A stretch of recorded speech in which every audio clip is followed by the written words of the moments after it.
The fact that 2012 and Earth Annihilated did cross was an eye-popper. Many believe that the Bible and the Jewish Torah both contain warnings of possible Armageddon. There is a reference in the Christian tradition, in their book of Revelations, of a mountain of fire hitting the earth. We can understand that today as being a meteor strike, or comet, something which could be of extinction level. But yet, many modern Torah scholars ask, what exactly caused the flood of Noah?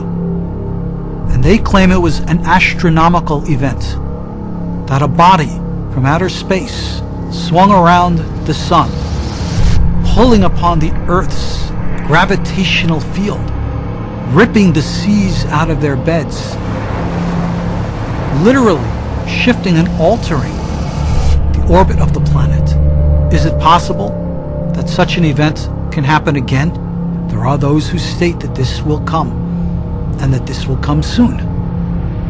Another possible correlation is found between these descriptions of the end of days and the timing of the Jewish calendar, which is said to stop in its 7,000th year. Depending exactly on how you want to count and look at the Jewish calendar, which version of the Jewish calendar you want to go by, we just have hit Millennium 7. We've just crossed over into the 7,000th year. Is the occurrence of the galactic alignment, when the sun will once again line up with the very center of our galaxy, somehow connected to the end dates of the Mayan and Jewish calendars? The fact that Iran has now arisen to be a great threat to the West was something that was recorded in prophecy over 1,500 years ago. I definitely see the upheavals that exist today are all portents of the greater crisis which faces all mankind. And as the old saying goes, it's going to get darker before the dawn. Nostradamus also discerns danger related to the Bible. He foresees trouble in the Middle East in many of his prophecies, and specifically seems to envision the war in Iraq. He will enter wicked, unpleasant, infamous, tyrannizing over Mesopotamia, all friends made by the adulterous lady, the land dreadful and black of aspect. This is Century 8, Quatrain 70. An army of crusaders has never, in the times of the Crusades, ever set foot in Iraq.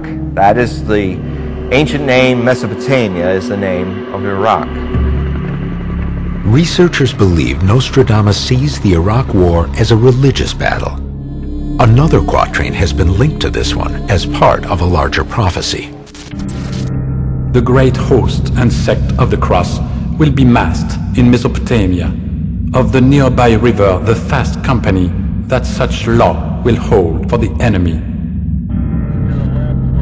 Soldiers of the cross, crusaders. President Bush called the war on terror a great crusade.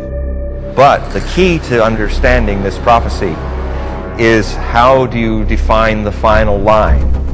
He's saying that America will lose in Iraq. I think the most important thing that Nostradamus is saying about this time period is beware.